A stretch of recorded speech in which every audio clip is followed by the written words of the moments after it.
Bună ziua, dragii mei! Eu sunt Jamila, bine ați venit în bucătăria mea! Astăzi vom face împreună pască fără aluat cu ciocolată, un desert foarte potrivit pentru Paște și nu numai, așa că haideți să vedem de ce ingrediente vom avea nevoie pentru a ne apuca de treabă. Pentru această rețetă vom avea nevoie de 200 de grame de zahăr, 1 kg de brânză dulce de vaci cu 20% grăsime, 6 ouă, o lingură de esență de portocală, 80 de grame de griș, 200 de grame de smântână, 40 de grame de amidon, puțină sare și 400 de grame de ciocolată pentru prăjituri Candia cu 50% cacao. Pentru început, voi pune brânza de vaci într-un bol mai mare. Eu am ales o brânză de vaci cu 20% grăsime, una foarte cremoasă, chiar arată ca o cremă de brânză. Peste ea voi adăuga zahărul și sarea și voi amesteca foarte bine cu untel, cât să combin foarte bine zahărul și brânza de vaci. Când amestecul arată cam așa, iar zahărul s-a topit în totalitate, putem adăuga cele 6 ouă, care sunt la temperatura camerei, la fel ca brânza de vaci, și le incorporăm și pe ele cu grijă. Foarte important este să aveți toate ingredientele la temperatura camerei, pentru că în această compoziție vom adăuga ciocolata și nu vrem să se întărească. După ce am incorporat și ouăle, putem pune smântâna. Este smântână acră cu 20% grăsime. La nevoie puteți pune și smântână mai slabă sau chiar un iaurt grecesc.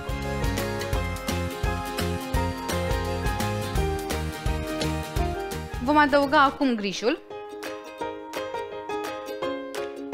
și amidonul de porumb, pe care îl puteți înlocui și cu făină, însă va trebui să puneți o cantitate dublă, adică 80 de grame.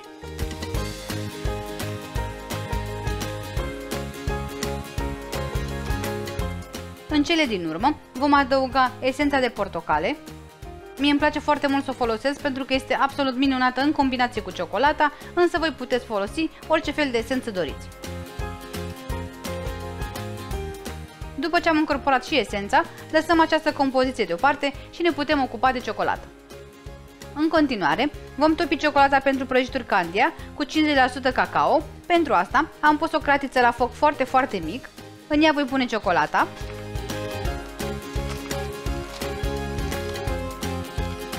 Avem nevoie de 400 de grame, deci voi pune pentru început 240, atât cât are o tabletă.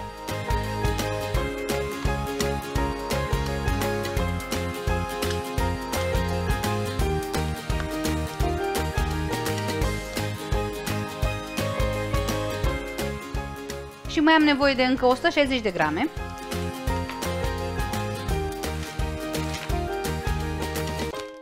Iar pentru că fiecare cubuleț are fix 10 grame, știu că trebuie să pun, adică 16 cubulețe. Această ciocolată este făcută din boabe de cacao originare din Ghana, care sunt de foarte bună calitate și conferă ciocolatei un gust special și o aromă intensă. Amestec și voi lăsa ciocolata să se topească la foc mic. Bineînțeles că voi amesteca foarte des.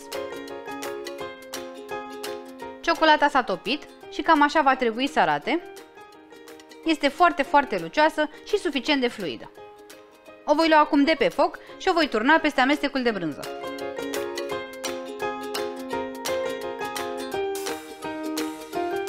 Voi amesteca acum totul pentru a omogeniza foarte bine și ciocolata. Este foarte important ca toate ingredientele să fie la temperatura camerei, asta pentru ca ciocolata să se omogenizeze foarte bine, așa cum se întâmplă și în cazul meu.